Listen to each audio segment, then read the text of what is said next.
Ya, halo, selamat malam semuanya. Iya, saya atur dulu ya ke posisi kamera. Begini ya. Oke, selamat malam, selamat bergabung. Di live TikTok saya jadi pakai dua akun. Ada akun Get Beauty dan akun Gregory Budiman. Selamat malam ya semuanya. Apakah sudah makan malam? Atau ada yang skip makan malam? Saya mencoba untuk malam hari ini live topik bebas ya. Kita mau diskusi apa aja boleh, santai aja ya. Sambil saya mau pamer nih kaos baru. Kaos ini kaos SMA saya nih, Colose Gonzaga.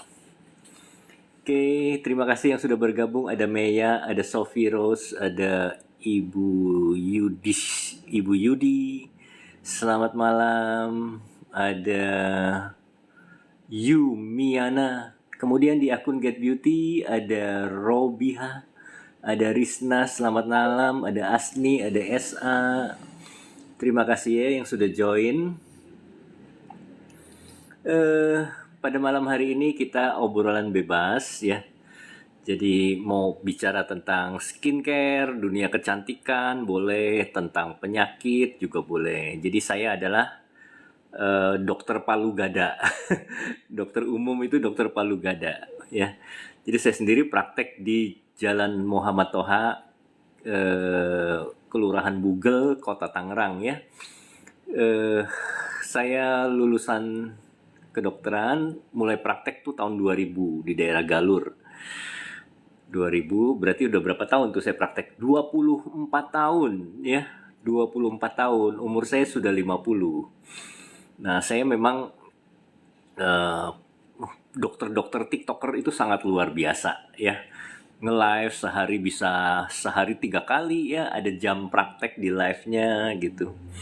Memang luar biasa sekali. Nah, ini saya mau coba-coba supaya bisa rutin live, supaya bisa memberikan pemikiran kepada teman-teman semua tentang wawasan tentang kesehatan ya. Karena terus terang aja saya itu begitu kaget ya dengan live entah itu tenaga kesehatan maupun orang awam kadang-kala memberikan informasi itu yang salah, dan itu saya merasa terbebani untuk membenarkan ya, karena banyak yang ngawur, banyak yang salah, baik itu di media sosial TikTok dan Instagram maupun di media sosial maupun di media mainstream ya, termasuk podcast-podcast yang podcast artis dan lain sebagainya gitu. Jadi pada zaman sekarang ini simpang siur ya, mana yang benar, mana yang salah. Oke, Namira Aisyah. Dok mau tanya sekitar penyakit lambung, bisa nggak? Silahkan ya, mau tanya apa saja boleh. Penyakit lambung. Jadi penyakit lambung itu terjadi oleh karena iritasi mukosa daripada lambung ya, begitu. Biasanya disebabkan oleh karena kelebihan asam lambung. Begitu kira-kira ya. Nah, asam lambung ini kalau produksi berlebihan, nah pada orang tua, orang yang sudah berumur biasanya sfinkter dari kardianya itu sudah kendor. Akibatnya bisa naik ke atas menjadi namanya reflux esophagitis ya, atau GERD, gastroesophageal reflux disease. Begitu. Oke, ada Ranira 83. Ini kelahiran 83 ya Ibu Rani ya. Dok, saya haid terus-menerus sudah 1 bulan. Umur saya 42 tahun. Minum obat apa ya dok? Nah, ini mesti ke dokter kandungan ya. Haid terus-menerus itu berarti gangguan menstruasi. umur 42. Ya kita harus tahu penyebabnya, mungkin ada miom bisa juga ya atau gangguan hormonal. Jadi harus periksa ke dokter kandungan, nanti diperiksa USG tentunya ya apakah ada miom atau tidak. Kemudian mungkin kadar hormonnya juga bisa diperiksa ya.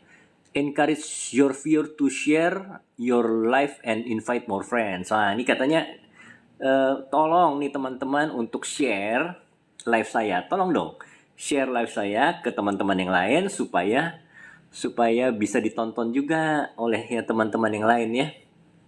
Karena kalau ini saran dari TikToknya sendiri begitu ya, karena saya mungkin terlalu pasif.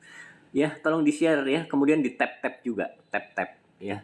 Dikasih like ya, dikasih love, tap-tap-tap, kemudian di-share juga ke teman-teman Anda. Nih, kasih share live-nya Dr. Greg begitu ya. Oke. Namira lagi, dok saya sering merasa tiba-tiba kedinginan. Apakah itu termasuk gejala dari anxiety atau GERD?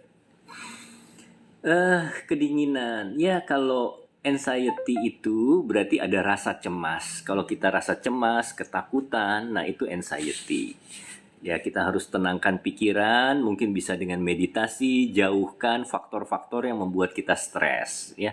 Jadi anxiety mungkin bisa menjadi pemicu dari GERD juga, ya, peningkatan asam lambung, asam lambungnya naik ke atas bisa juga, ya. Begitu ya Namira ya. Jadi ya kalau kedinginan kita lihat dulu kalau misalnya memang ada rasa cemas itu mungkin dari faktor psikis ya. Tapi kalau misalnya tidak ada rasa cemas ya itu mungkin penyakit lain, bisa gangguan saraf otonom itu bisa juga ya. Atau mungkin gangguan di pusat sistem hipotalamus itu bisa juga mungkin membuat kita kedinginan. Nah itu harus diperiksa ke dokter. Namira lagi, saya shopping dokter dok, bingung harus ke dokter mana lagi. Shopping dokter ya, ya itu mesti ke psikiater.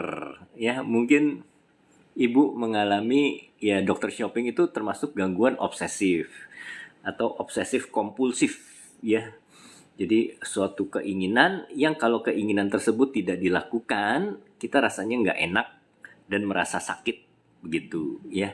Jadi maunya ke dokter ini, terus belum puas ke dokter satunya lagi, belum puas ke dokter satunya lagi gitu ya. Kalau nggak ke dokter yang kita inginkan secara terus menerus rasanya nggak enak, perasaan tuh rasanya kurang tenang, nggak bisa tidur, nggak bisa kerja, bahkan sampai tidak bisa melakukan aktivitas sehari-hari. Itu namanya penyakit obsesif kompulsif begitu ya. Oke, terima kasih bunganya ya untuk Pak Rijal.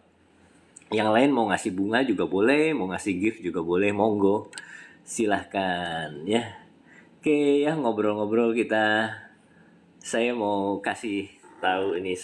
Jadi saya koleksi gelas nih, ada gelas yang kemarin dari Pak Nur. Nah, ini gelas. Nah, ini ya, tuh. Saya dulu pendukung nomor 1. Nah, dapat gelas ini nih dari PKS nih. Nah, kebetulan saya diterima sebagai anggota kehormatan PKS. Yuk kita minum dulu nih tehnya, teh Solo.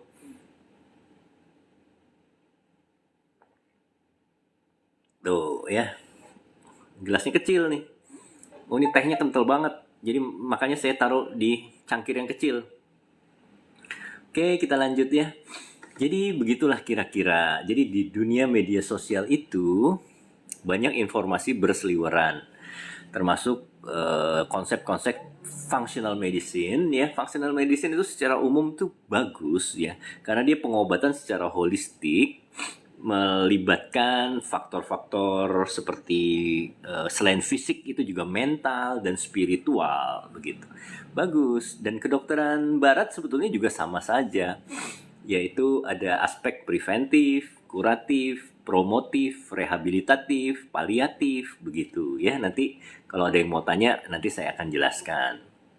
Sama, tapi sayangnya konsep-konsep kedokteran functional medicine ini dia anti terhadap kedokteran medis, kedokteran barat begitu ya. Jadi seringkali menyesatkan orang-orang yang sesungguhnya harus bisa disembuhkan, bisa-bisa mereka mengalami cacat permanen karena terpengaruh oleh konsep yang salah begitu ya. Oke, banyak sekali di medsos berkeliaran baik para dokter nakes maupun non kaum awam ya, non nakes itu menggembar-gemborkan tentang functional medicine. Functional medicine ini konsep dasarnya sebetulnya baik ya. Tapi kalau sampai dia melakukan substitusi terhadap algoritma pengobatan barat, pengobatan modern, itu bisa membuat bahaya, bisa merugikan masyarakat. Nah, itu yang saya mau luruskan, begitu ya. Jadi pola hidup yang dianjurkan itu baik, nggak boleh terlalu makan banyak gula, itu baik ya. Tapi kalau sampai dia melarang penggunaan obat kolesterol, kemudian apalagi ya seperti itulah ya, melarang penggunaan obat diabetes ya, melarang penggunaan obat TB paru diganti sama herbal, itu sudah ngawur besar dan itu membahayakan nyawa masyarakat, nyawa pasien-pasien. Nah, itu yang perlu diluruskan. Oleh sebab itu saya korbanin dah, mau memberikan waktu saya untuk live ya, supaya teman-teman sekalian tidak tertipu oleh para aktivis functional medicine yang menyalahi kewenangan ya. Dia mau substitusi, dia mau jualan suplemen. Coba deh, kalau kamu perhatikan semua orang yang live yang ngomongin functional medicine, yang menjelekkan kedokteran barat, itu ujung-ujungnya jualan apa? Jualan vitamin D3, K3, ya, kemudian apa lagi? Jualan glutathione, propolis, stevia, begitu. Ujung-ujungnya jualan kayak begitu. Oke ya, dari Pak Sahron. Dok, kalau sering kelelahan kenapa ya? Sering kelelahan, Pak Sahron umur berapa dulu ya? Biasanya kurang olahraga. Ya, jantung kita butuh exercise. Kalau kita sering olahraga, maka aktivitas yang sedang itu tidak membuat kita kelelahan.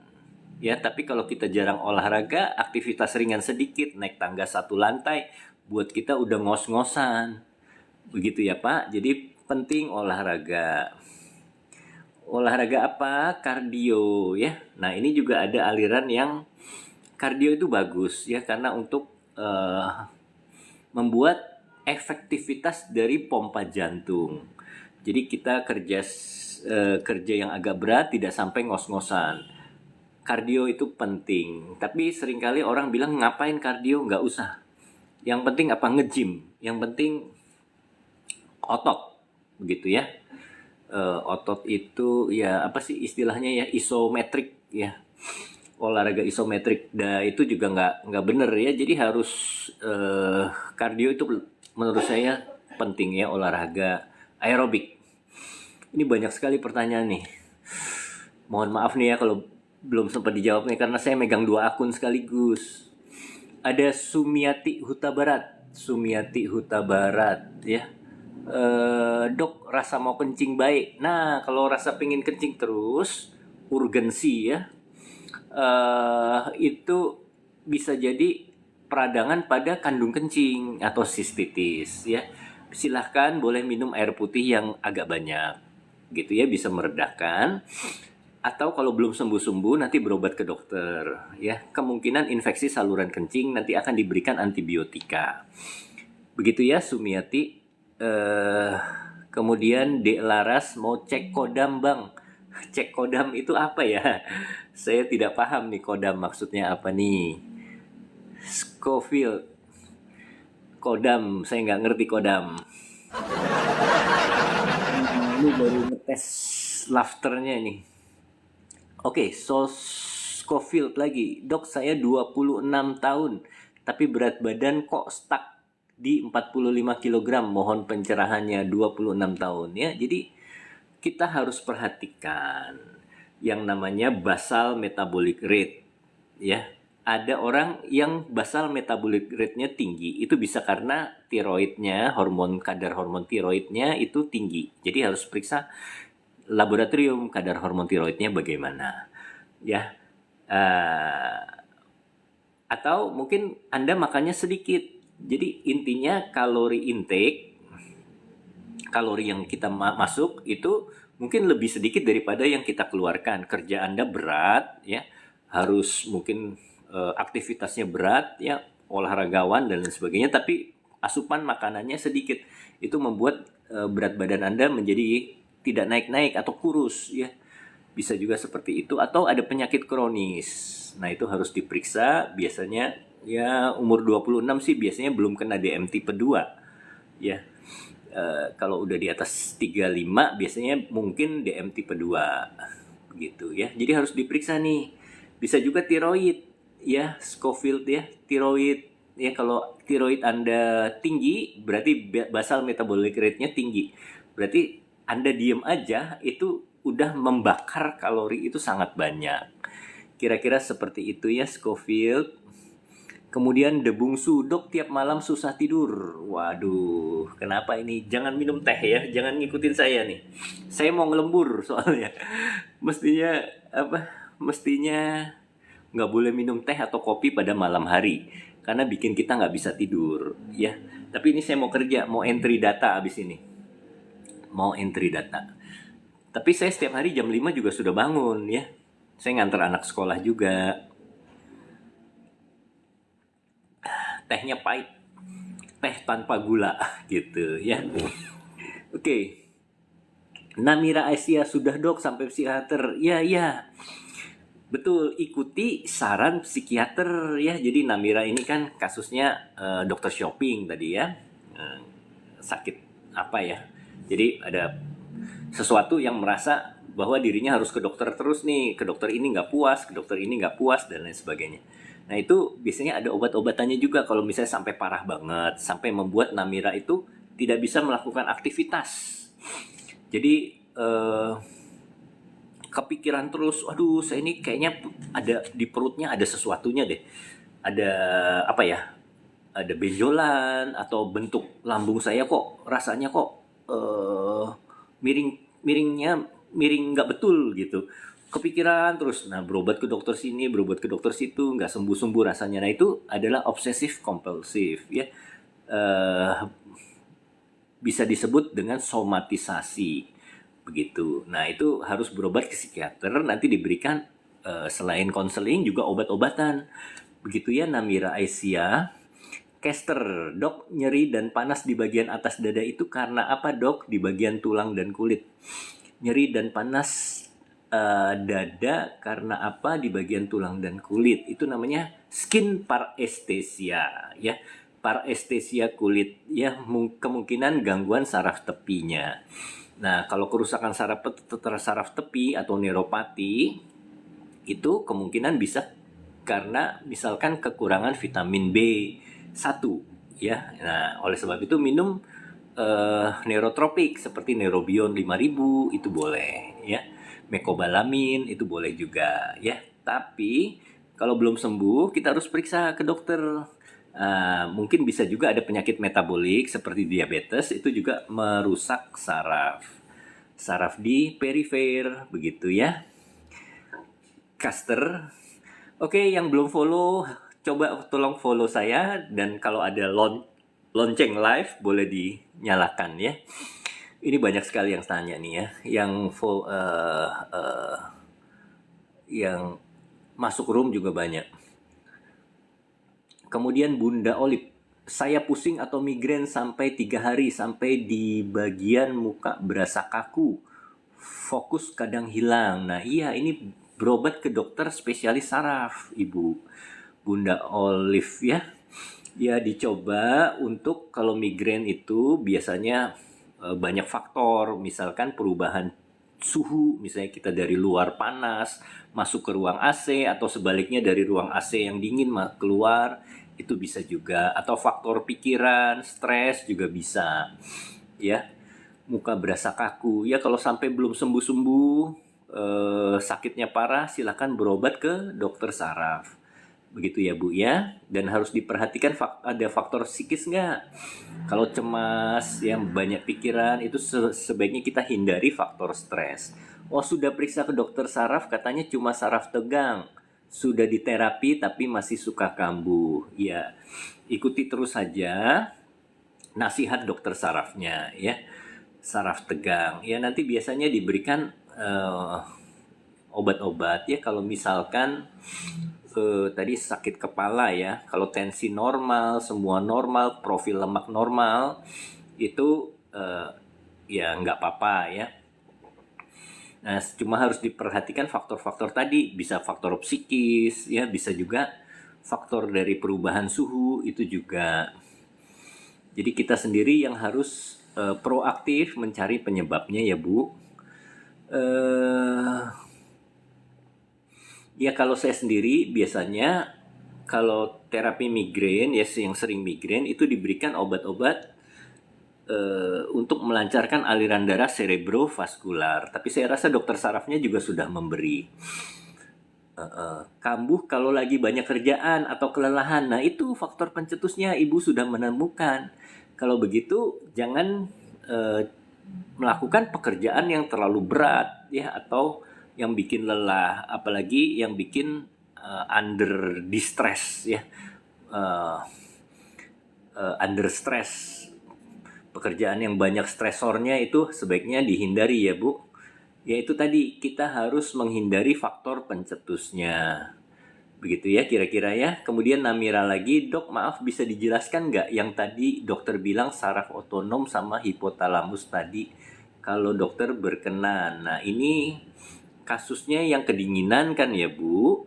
Jadi ya kedinginan itu bisa ya keluar keringat dingin itu saraf otonom. Karena saraf otonom bekerja pada kelenjar keringat ibu, begitu ya.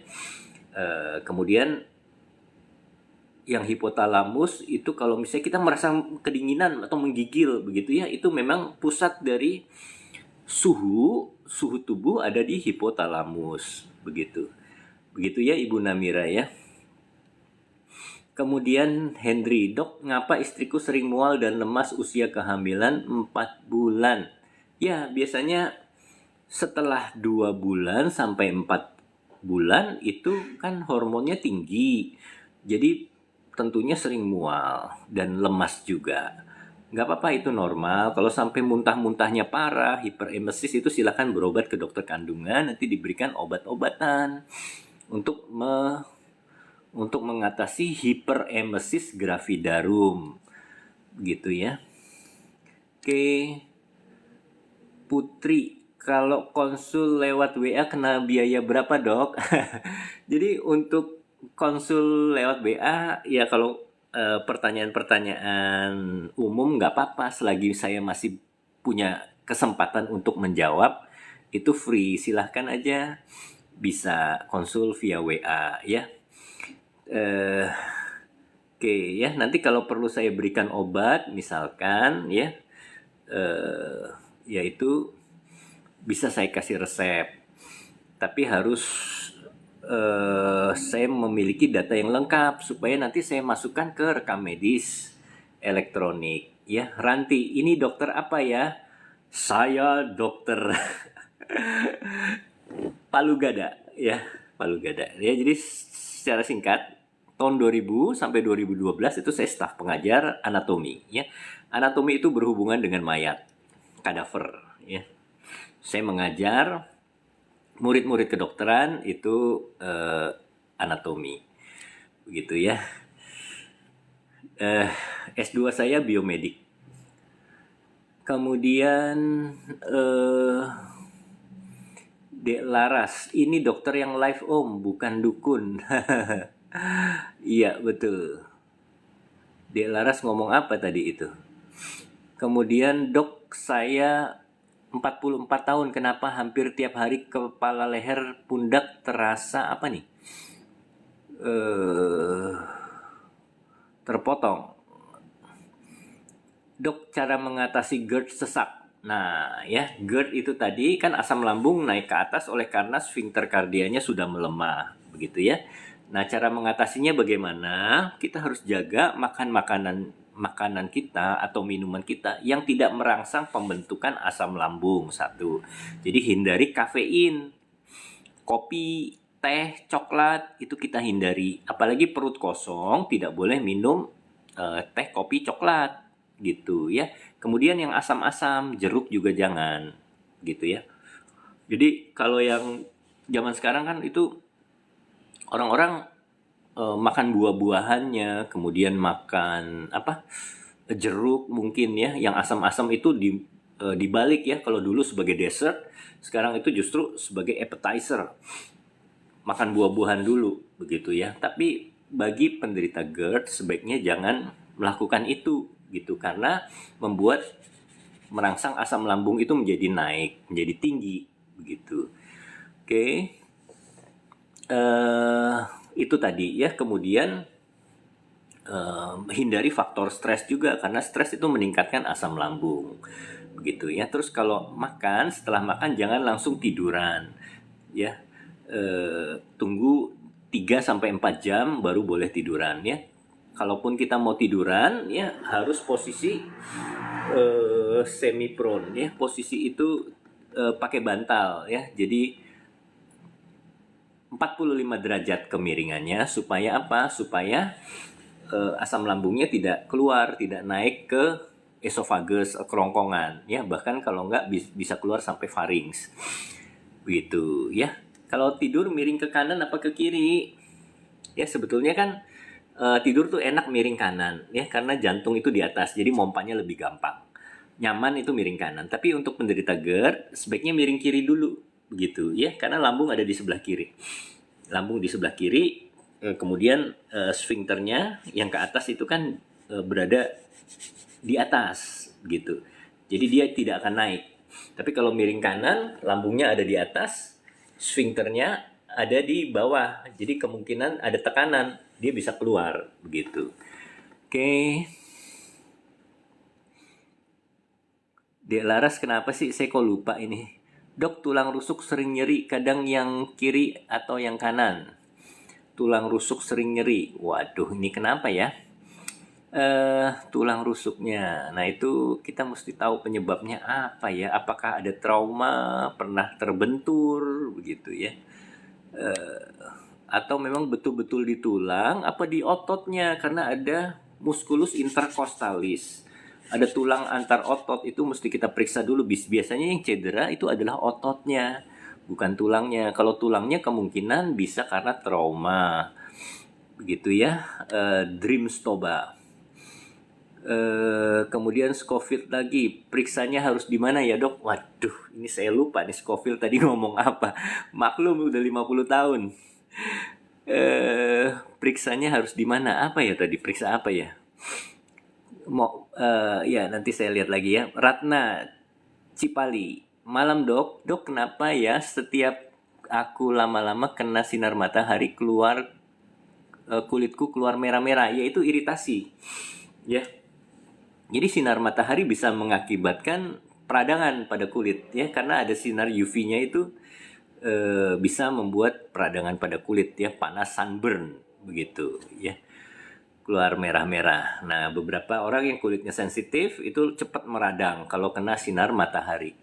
Jadi harus gunakan sunblock ya, kemudian sebisa mungkin hindari terik sinar matahari. Trivia, sok, apakah pikiran yang banyak bisa mempengaruhi berat badan? Susah naik? Bisa ya. Jadi kalau banyak pikiran terus itu ternyata membakar kalori ya, membutuhkan kalori. Nah, itu membuat berat badan nggak bisa naik-naik ya, membuat metabolisme tubuh kita menjadi tinggi begitu. Kemudian Anda puasa kami cuan. Anda puasa kami cuan. Dok, cara mengobati tofi gimana? Tofus ya. Waduh, itu gimana ya? Tofus.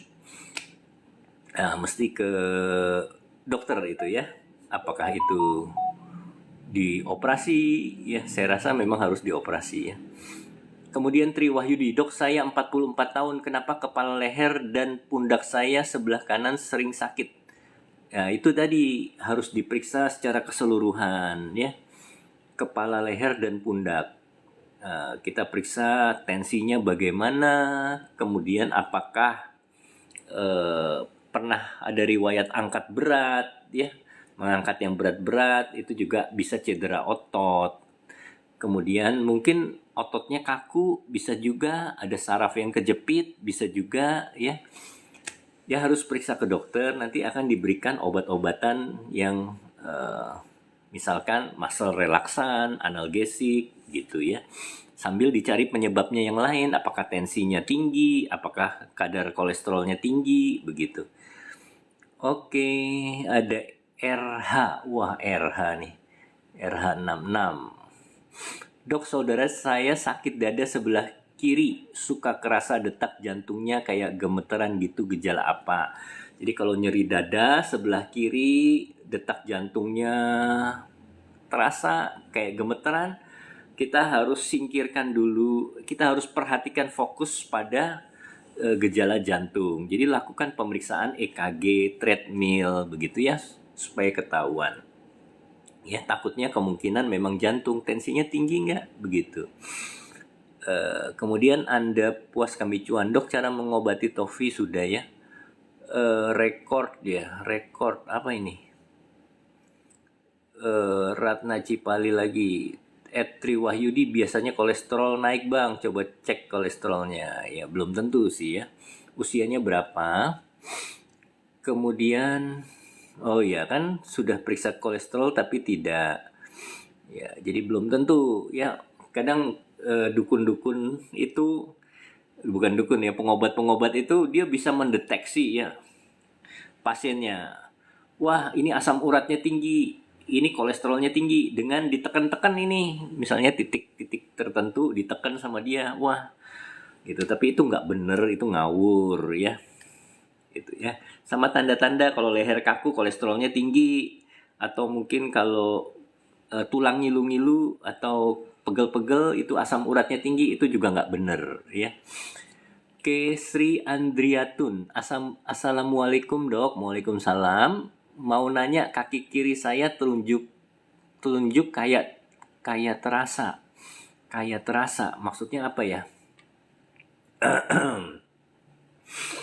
Kaki kiri saya telunjuk kayak terasa. Ini belum lengkap kalimatnya, saya tidak paham.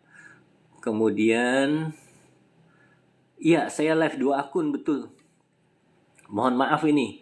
Sebetulnya boleh apa enggak sih live 2 akun? Ini mau ya. Dok, cara nyembuhin atau mengurangi mata minus selain lasik? Ya memang lasik dan pakai kacamata begitu ya. Tidak bisa yang lain ya, seperti terapi-terapi dengan melihat lilin lah dan lain sebagainya, itu tidak terbukti secara signifikan ya. Ketut Mustika, maaf dok, istri saya kolesterolnya naik turun, penyebabnya apa dok? Saya minta saran, usianya berapa? Jadi kalau usia sudah di atas 40-50, memang fungsi livernya sudah kurang bagus. Jadi kolesterolnya itu pasti naik turun tergantung makanan yang kita makan, begitu. Begitu ya kira-kira ya. Ada juga yang sudah diet, dijaga, nggak makan daging, nggak makan lemak, tapi kolesterolnya tetap tinggi. Nah, itu mesti berobat ke dokter ya. Jangan anti obat-obat kolesterol. Karena obat-obat statin itu memang penting. Kolesterol yang tinggi itu bisa menyebabkan penyumbatan. Oke. Malam dokter, kalau penyakit tumor obatnya apa ya dokter?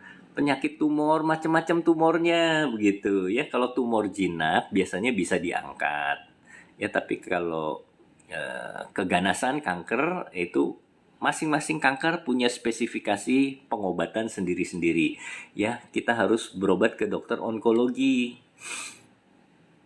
Oke, Darpet. Malam dok, kalau obat buat penambah gula darah apa ya dok yang cocok? Penambah gula darah. Waduh, ini maksudnya apa nih? Jadi sering hipoglikemi begitu ya. Kalau sering hipoglikemi, yang penting makan makanan bergizi ya, makan makanan sehat. Kira-kira seperti itu ya, olahraga yang teratur. Tapi kalau buat penambah gula darah yaitu makan makanan ya. Kalau kita kurang makan ya gula darahnya pasti drop, turun. Akbar, dok kalau sakit pinggang sebelah kanan terus perut bagian bawah kanan sering sakit, lutut kaki pegal-pegal, Ya, ini bisa yang namanya dorsalgia ya, karena mungkin ada saraf di tulang belakang yang kejepit. Nah, ini harus diperiksa ya. Kalau sakit sekali, kita harus lakukan pemeriksaan, mungkin foto ronsen, mungkin ada spur, ada perkapuran pada tulang belakangnya ya. Teman-teman sekalian yang belum follow, silakan follow saya ya. Kemudian kalau ada lonceng live bisa dinyalakan, dan jangan lupa share juga ke teman-teman yang lain supaya live saya bisa bermanfaat buat orang lain ya. Okay, some comments in this live were filtered to protect the community experience ya. Ada yang difilter katanya komennya. Kenapa difilter? Nggak apa-apa. Mau nyerang saya juga boleh. Oke. Ini banyak sekali nih message yang belum saya baca. Marsalisa, dok, saya sakit sebelah kanan. Dada saya, rekam jantung baik, kadang susah napas. Rekam jantung baik, ya sakit, susah napas. Itu kemungkinannya kalau kita napas sakit, itu bisa otot dinding dada, otot pernapasan, muskulus interkostalis kita mungkin mengalami cedera, ya. Gitu. Tapi bisa juga pleura, ya bisa juga pleura. Pleura itu selaput paru. Oleh karena itu kalau misalnya dengan obat-obatan analgesik atau yang anti radang buat otot belum sembuh, itu kita harus periksa foto ronsen, begitu ya, harus di foto ronsen apakah ada pleuritis, peradangan pada selaput paru, begitu. Tapi kemungkinan sih kalau gerak sakit, napas sakit, agak ngap, agak susah napasnya, itu kemungkinan otot dinding dada, gitu ya, Marsal. Kemudian Azari, kodam komando militer kalau kolam tempat ikan berenang. Wah, gitu ya. Kodam komando militer ya. Nah, itu kodamnya itu saya nggak tahu nih apakah bahasa isyarat begitu ya. Oke. Ada Ketut Mustika, ada Axel, dok, Atifan 2 mg minum jangka panjang apa ada efek samping ya. Nah, itu coba konsultasi ke dokternya ya. Konsultasi ke dokternya apakah bisa boleh diminum jangka panjang atau tidak, karena obat-obatan itu sebetulnya seperti makan buah simalakama ya. Jadi tidak dimakan kita mati, kita makan juga ada efek sampingnya begitu. Oke ya.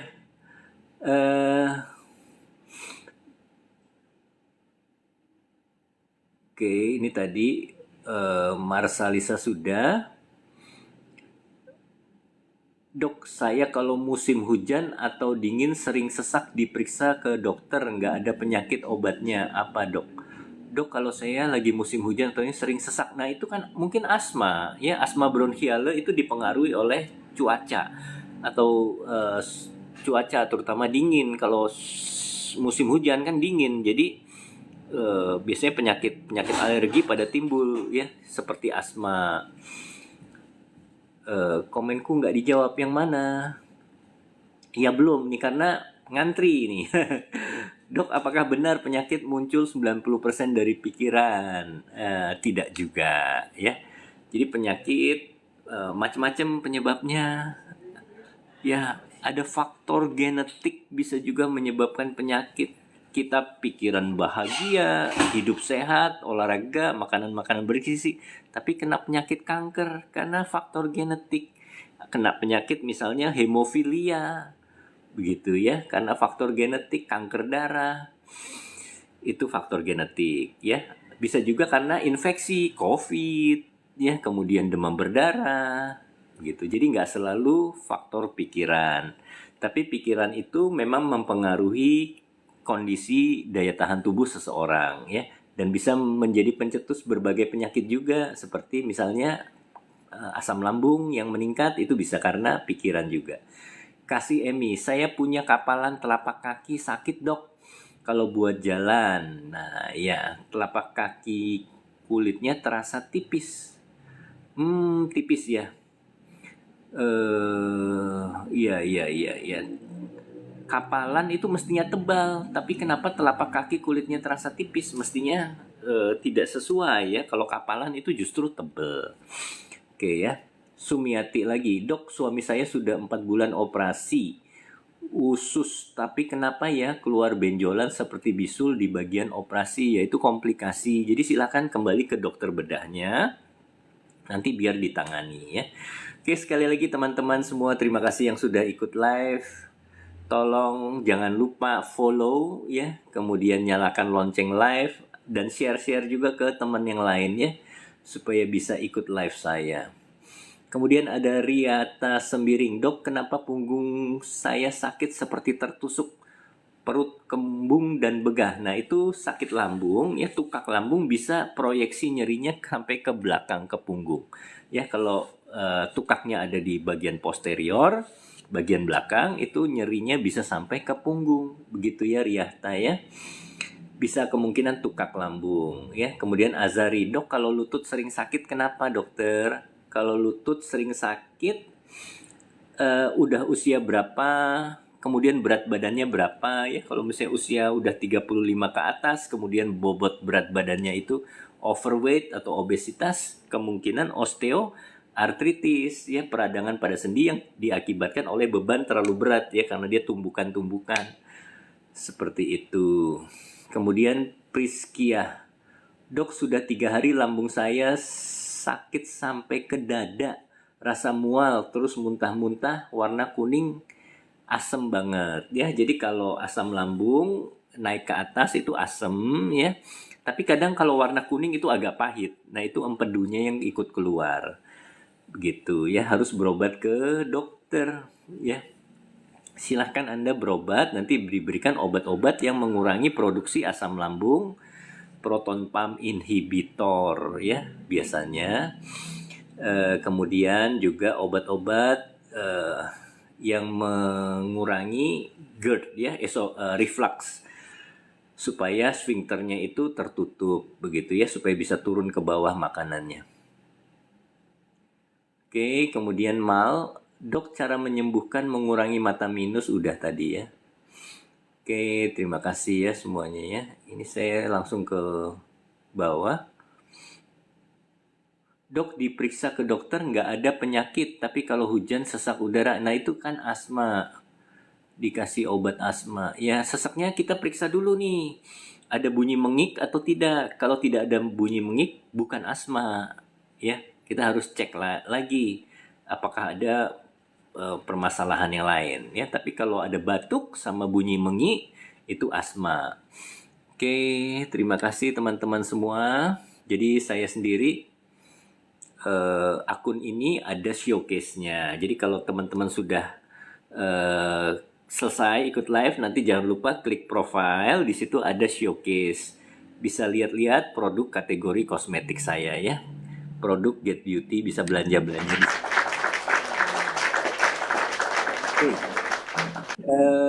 Ada Clay lagi, Ibu Clay, salam sehat selalu Pak Dokter, God bless you. God bless you tuh Ibu Clay. Di Bali ya Ibu Clay ya. Kemudian ada Bergedes, saya 22 tahun, tensi sering 140. Waduh, pertanyaannya bagaimana ya? Ya itu mesti diperiksa ke dokter ya.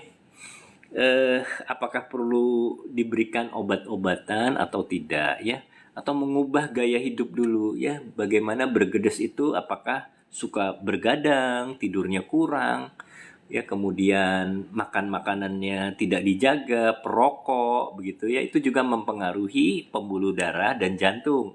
Jadi harus dirubah gaya hidupnya, pola makannya juga kurangi garam-garam begitu ya kira-kira. Oke. Kemudian Sahputra, dok, tensi saya 140/100. Waduh, tinggi itu. Saya nggak makan obat, tapi saya jaga makanan, olahraga, boleh nggak dok? Boleh saja. Jadi memang langkah pertama itu kita harus jaga makanan, olahraga, begitu ya. Tapi kalau tensinya tidak kunjung turun, itu kita harus berobat ke dokter dan nanti akan diberikan obat-obatan ya. Lini pertama obat anti hipertensi apa yang aman tentunya ya. Kemudian kalau belum bisa nanti dinaikkan dosisnya atau diganti obatnya gitu ya. Jadi jangan takut minum obat ya. Kalau dengan makan yang dijaga kita masih tinggi tensinya, pola hidupnya udah bener tapi tensi masih tinggi, kita harus berobat ke dokter, minum obat darah tinggi. Karena kalau kita tidak minum obat darah tinggi, maka terjadi komplikasi. Ya, darah tinggi itu bisa menyebabkan pecahnya pembuluh darah otak, bisa terjadi penyumbatan juga, terbentuk klot. Ya, tensinya tinggi terjadi turbulensi darah sehingga terbentuk klot sumbatan, begitu ya. Jangan juga minum obat darah tinggi semau kita. Jadi kalau rasa pusing aja minum obat darah tinggi, itu salah ya. Minum obat darah tinggi harus rutin. Jadi tensi kita harus dilindungi, dijaga agar stabil terus-menerus. Nggak boleh naik turun ya. Kadang-kala gejala tensi tinggi itu kita nggak kerasa apa-apa. Nah itu yang berbahaya. Begitu ya. Tadi Azari, berat adanya 70 kg, lutut sering sakit ya. Nah itu kita jaga kalau mengalami osteoartritis ya, sakit pada lutut, jangan olahraga berat. Olahraga yang disarankan adalah renang gitu ya. Kemudian obat-obatannya bisa analgesik. Yang penting kita harus jaga, kalau dikasih analgesik secara simptomatis terus-menerus percuma ya. Harus dijaga, lutut itu harus dijaga banget ya, karena kalau sampai terjadi kerusakan pada sendi lutut itu kita nggak bisa jalan loh ya, harus pakai tongkat terus. Dan kalau mau disembuhkan harus TKR. TKR itu apa? Total Knee Replacement, operasi ya, ganti tempurung lutut. Nah itu kan operasi besar dan mahal. Saya nggak tahu apakah ditanggung oleh BPJS.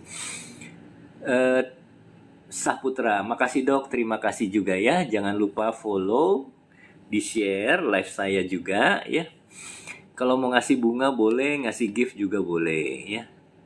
Jangan lupa kalau ke Bali info dokter. Ya doakan Bu supaya kita bisa cepat-cepat ke Bali ya.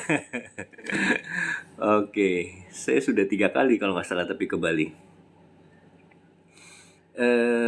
Rari Shop. Oke ya, terima kasih yang sudah bergabung semuanya. Selamat malam. Apa sudah makan atau belum ya? Jadi sekali lagi jangan anti sama pengobatan yang dilakukan oleh dokter ya. Ada, sekali lagi saya katakan, banyak influencer kesehatan yang bermunculan dan itu tidak benar ya. Jadi jangan sampai Anda yang sudah perlu minum obat kolesterol, obat darah tinggi ya, obat diabetes, Anda stop obat dan beralih ke obat-obat herbal. Hati-hati ya. Jadi kalau memang betul-betul bisa terkontrol dengan obat herbal sih nggak apa-apa. Tapi sebetulnya ya, terus terang saja, banyak pengalaman saya obat-obat herbal ya, misalnya yang untuk sakit lutut lah, sakit pegel linu, itu bukan herbal loh, dimasukin kortikosteroid gitu. Jadi ada orang yang minum obat herbal jamu tiba-tiba mukanya bengkak, moon face. Nah itu ada kortikosteroidnya. Nah itu seringkali disalahgunakan seperti itu. Oke ya. Hati-hati juga, jadi ada yang sesat yang mengatakan bahwa nggak apa-apa kita makan daging lemak sebanyak mungkin. Ya, bahkan dia bilang jangan makan karbo sama sekali, no karbo. Kemudian nggak boleh makan sayuran juga bahkan ya, diet karnivor. Dan katanya kalau kolesterolnya tinggi nggak apa-apa, LDL-nya tinggi nggak apa-apa sampai 300. Nah itu padahal sangat berbahaya. Karena apa? LDL, kolesterol itu bisa menyebabkan penyumbatan pada arteri yang mengalami endothelial dysfunction begitu ya. Sebetulnya kata dia kan LDL tuh mengobati, justru tidak ya. Jadi kalau misalnya terjadi dia nempel di endothelial yang mengalami inflamasi, dia nempel terus-menerus ya, kemudian akan timbul kalsifikasi. Kalsifikasi setelah itu jadi getas, lepas, dia akan terjadi penyumbatan begitu. Bahaya. Tapi kalau bagaimana cara menyembuhkan endotelial yang rusak, itu bukan dengan kolesterol ya. Kolesterol itu normal memang ada, tapi kalau kelebihan dia mengakibatkan penumpukan yang berlebihan sehingga menimbulkan penyumbatan. Ya, jadi kolesterol itu harus dijaga supaya angkanya tidak terlalu tinggi, tidak menyebabkan penyumbatan gitu. Yang harus kita hindari, kita sembuhkan supaya tidak terjadi endothelial dysfunction itu adalah faktor radikal bebas ya, misalnya kalau dia perokok dia harus hentikan rokok ya. Kalau dia punya penyakit diabetes harus minum obat diabetes supaya gulanya terkontrol begitu ya. Dan lain sebagainya gitu ya. Jadi lemak sendiri itu tidak bagus untuk pembuluh darah. Jadi bahaya kalau yang menyarankan bahwa nggak apa-apa LDL tinggi, makan aja terus lemak, daging nggak apa-apa, itu sangat sesat. Ya, jadi LDL yang tinggi itu adalah tanda bahaya. Oleh sebab itu kita harus gunakan obat-obat statin. Obat statin itu bukan hanya mengurangi LDL kolesterol loh. Ya, jadi dia mencegah kerusakan endotelial. Ya, mencegah terbentuknya inflamasi pada tunika intima, pada pembuluh darah begitu. Oleh sebab itu, pasien yang stroke oleh karena penyumbatan, walaupun kolesterolnya normal, itu diberikan golongan statin bahkan dosis tinggi, atorvastatin dosis tinggi. Kenapa? Karena untuk mencegah terjadinya penyumbatan lagi. Begitu ya, walaupun kolesterolnya normal tapi diberikan golongan statin dosis tinggi untuk melancarkan aliran darah, untuk memperbaiki endotel dari pembuluh darah. Begitu kira-kira ya. Dia berfungsi juga sebagai anti peradangan. Jadi jangan anti sama obat-obat kolesterol yang katanya konspirasi dari farmasi begitu ya. Jadi memang farmasi mempunyai caranya sendiri untuk memasarkan merek-merek obat-obat mereka ya, tapi dokter punya integritas, keilmuan kita peneliti punya integritas untuk melakukan yang terbaik, memberikan yang terbaik bagi pasien begitu ya. Oke, jadi jangan tertipu oleh influencer sesat ya, yang sebetulnya nanti ujung-ujungnya juga jualan suplemen begitu ya. Sebetulnya dokter nggak boleh jualan suplemennya seolah-olah suplemen itu sebagai pengobatan gitu ya. Jadi ada yang sakit apa, oh kamu minum vitamin D3 10.000 unit tambah K2, oh kamu minum propolis untuk meningkatkan daya tahan tubuh dan lain sebagainya. Nah itu ngawur gitu. Oke, Rizal, Dokter Cahyono mungkin pernah di PHP sama Metrep. Ya, kalau kamu pernah PHP apa, Nur Arijal ya? Yaitu kalau komisi itu ya bisa-bisanya Metrep lah, Metrep yang nakal gitu ya, suka menggoda para dokter. Tapi kita punya keseluruhan perhimpunan itu ada algoritma protokol yang sudah diuji secara evidence based. Nah, ini kepencet ini, siapa nih yang kepencet? Mohon maaf ini Franciscus ya.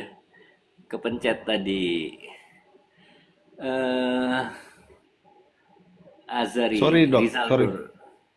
Ya. Dimatiin aja dok. Kalau bisa dimatiin, matiin aja Iya, dok. saya nggak paham nih cara matiinnya nih. Wah, apalagi saya tadi. Sorry. Disconnect mungkin ya. Oke, saya disconnect dulu dok. Ya, oke, terima kasih ya. Mohon maaf Franciscus, terima kasih ya sudah join. Eh Ya Pak, terima kasih sarannya itu untuk anak saya Pak, cewek 17 tahun, udah banyak berobat ya. Oke. Ada Eka Sari yang baru join, terima kasih. Selamat malam, selamat bergabung ya. Oke, sekali lagi, jadi akun saya baik di akun pribadi saya maupun di Get Beauty itu kita punya showcase. Ada showcase-nya, itu produk kategori kosmetik ya. Boleh mampir, boleh dilihat-lihat. Saya tidak maksudnya tidak mengendorse itu sebagai pengobatan medis ya, tapi itu produk kosmetik ya. Jadi produk kosmetik tidak ada kaitannya dengan dokter, tapi boleh dipakai. Oke, eh, kita minum dulu ya. Sekali lagi ini, waduh ini teh pahit ini, tanpa gula. Nah, saya juga nggak suka minum gula. Eh, saya katakan sejujurnya, gula itu seperti pedang bermata dua. Kalau berlebihan itu tidak bagus, tapi tubuh kita sangat membutuhkan gula sebenarnya. Kondisi hipoglikemia itu jauh lebih berbahaya dari hiperglikemia.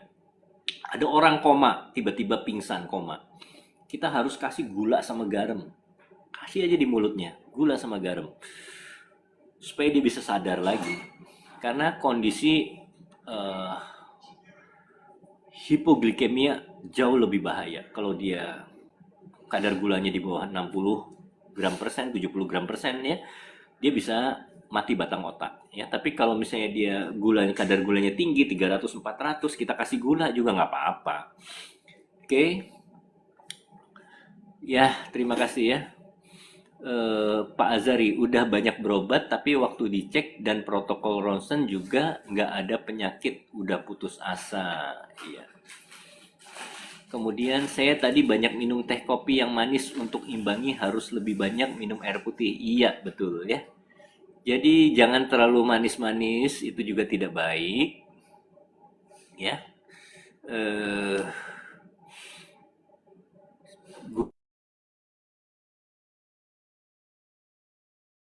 itu ya. Jadi jangan kolesterol juga sama. Kita kekurangan kolesterol bahaya juga, bisa merusak otak. Ya, tapi kelebihan kolesterol bisa penyumbatan pada pembuluh darah. Jadi kita harus utamakan keseimbangan. Jadi ada range nilai normal begitu ya. Kalau makanan itu ada AKG, angka kecukupan gizi. Jangan kurang, jangan lebih juga. Begitu ya.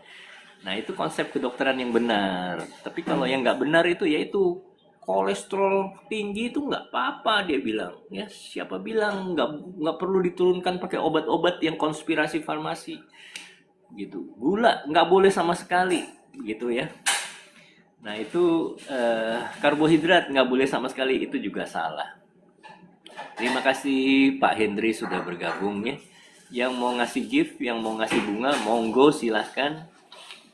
eh Oke, ada Baby Parwari sudah bergabung. Fania, dok, aku susah tidur karena leher bunyi, tarik napas bunyi mengik. Ya, itu asma. Ya, kalau bunyi mengik disertai batuk itu asma bronchiale. Berobat ke dokter ya, nanti bisa diberikan obat-obatan. Hindari pencetus asma, misalnya hawa dingin, debu mungkin ya, itu kita harus hindari. Oke ya, jadi teman-teman sekalian bisa bantu saya untuk share VT-VT saya. Ya, VT saya itu ada yang di akun Get Beauty, ada yang Dr. Greg, begitu ya, Gregory Budiman. Di Instagram juga ada.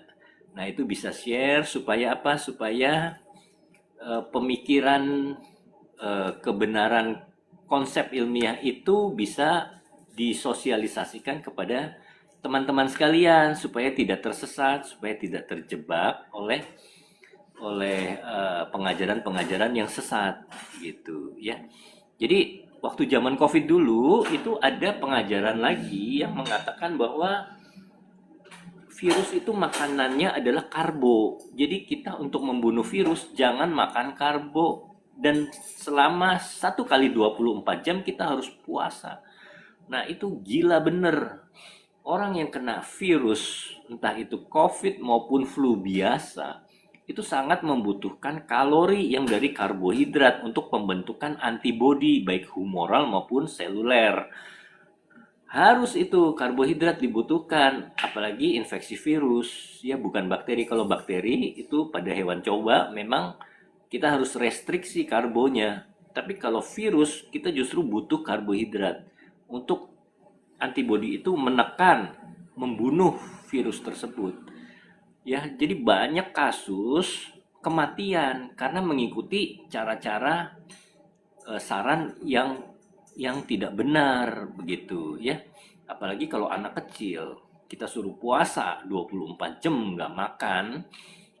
Kemudian setelah 24 jam juga nggak boleh makan karbo loh. Nggak boleh makan karbo selama 3 hari kali. Bolehnya makan telur sama daging. Nah, itu berbahaya. Chen Handi, Get Beauty ini yang di Tangerang bukan dok? Iya betul, Ibu Chen. Ibu apa bapak ini? Betul, di Tangerang. Tinggal di mana ini Chen Handi? Saya di Tangerang, betul ya, di M Toha kilometer 2,9. Jessica Aryani Angelia, dok, apakah dada terbakar dan muntah coklat berarti lambung bocor? Tidak ya, lambung bocor itu perforasi, bisa pingsan orangnya, ya sakit banget, mungkin demam tinggi, ya itu perforasi bocor. Tapi kalau dada rasa terbakar, muntah coklat atau hitam, itu artinya apa? Asam lambungnya tinggi, ya. Kemudian terjadi perdarahan di lambung. Darah yang keluar dan kena asam lambung warnanya berubah, bukan merah lagi tapi coklat kehitaman. Begitu ya. Muntah itu biasanya gastritis erosif karena disebabkan oleh minuman kafein, kopi, atau minum obat-obatan NSAID, ya. Obat-obatan analgesik non steroid, ya. Contohnya ibuprofen, kemudian sebentar nih. Saya betulin dulu ya live-nya ya. Ibuprofen, kemudian asamefenamat dan lain sebagainya ya. Sorry, ini ada verifikasi dulu. Ya, oke. Kira-kira begitu ya, Jessica ya. Jadi bukan lambung bocor. Kalau lambung bocor itu kondisi gawat darurat, gawat banget, harus operasi saat itu juga. Azari, dok, konsul via WA ada biaya nggak? Terima kasih. Tidak ada biaya. Jadi kita ngobrol-ngobrol aja, tapi ya kalau banyak yang WA tentunya harus ngantri. Ya saya pasti akan jawab. Ya kalau perlu saya berikan resep, nanti bisa saya lakukan anamnesis, ya kemudian saya masukkan ke catatan medis, saya berikan resep elektronik kalau perlu ya. Tapi itu juga sangat terbatas karena kita tidak melakukan pemeriksaan fisik. Oke. Jadi Jessica Aryani, jadi obat atau menanganinya gimana? Menangani tadi ya, yang jelas kita harus hindari faktor pencetus, entah itu kafein, ya obat-obatan yang menyebabkan iritasi lambung, yang meningkatkan asam lambung, itu kita harus stop. Ya, makan makanan jangan pedas-pedas ya, kemudian tadi ya minuman berkafein juga tidak boleh. Nah, itu harus di stop ya. Makan yang lembut-lembut dulu seperti bubur nasi gitu ya. Setelah itu juga harus berobat ke dokter untuk dikasih obat-obatan yang mengurangi produksi asam lambung yang bisa melindungi lambung ya. Begitu kira-kira Jessica ya. Oke. Ya, saya save nomor WA-nya. Terima kasih. Ya, oke, sama-sama. Chen Hadi, saya baru-baru ini makan mual dok, mau muntah tapi nggak bisa keluar. Yaitu biasanya ada gangguan di lambung. Kalau makan terus kemudian mual, begah, itu dispepsia, ya gangguan di lambung. Nah, kita harus cek makanan yang kita makan tadi ya, mungkin perut kosong kita minum teh kopi itu juga bisa menyebabkan mual ya. Teh dan kopi itu nggak boleh diminum perut kosong begitu ya. Jeruk juga. Oke, sekali lagi terima kasih semua yang sudah ikut live saya.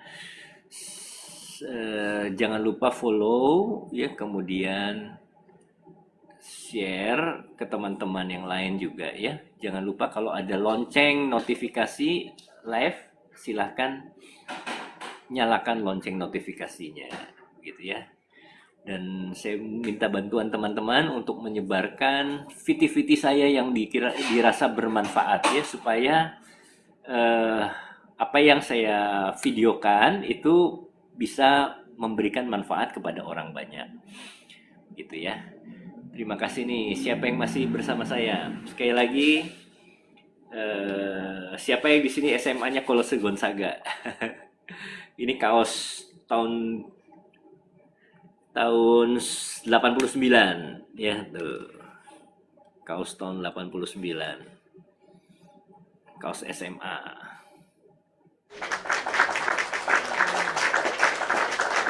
Saya SMA-nya dulu itu laki semua ya. Dulu Canisius itu kan laki semua, tapi saya di Kolose Gonzaga.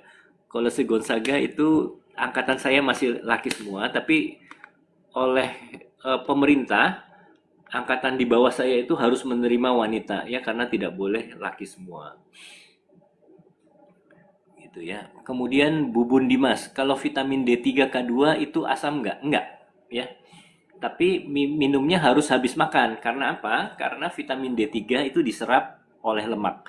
Jadi ketika kita makan ya, setelah selesai makan itu empedu kita yang bisa melarutkan vitamin D3 dan K2 itu keluar cairan empedunya. Nah, di situ bisa terserap. Tapi kalau perut kosong, cairan empedunya tidak keluar secara optimal sehingga penyerapannya justru kurang bagus.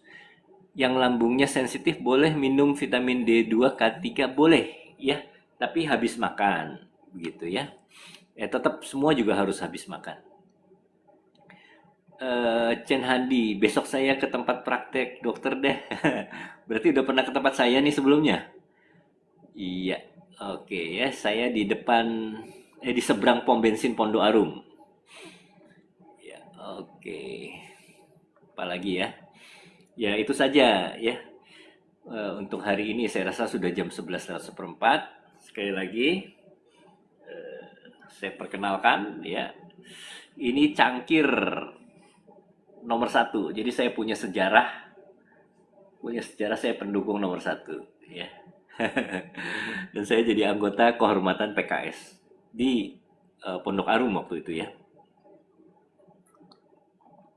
Wilayah Tangerang, Kota Tangerang. Oke, terima kasih semuanya yang sudah bergabung. Sekali lagi selamat malam ya. Jangan lupa mampir ke profil saya, di situ ada showcase ya. Bisa lihat-lihat produk Get Beauty ya, produk kategori kosmetik. Sekali lagi terima kasih semua yang sudah nonton live saya. Saya mau pamit dulu ya, mau ada kerjaan lagi nih yang harus saya kerjakan, ini entry data ya. Jadi makanya saya ngeteh malam-malam supaya seger ya. Oke, terima kasih. Assalamualaikum semuanya. Semoga kita sehat selalu ya.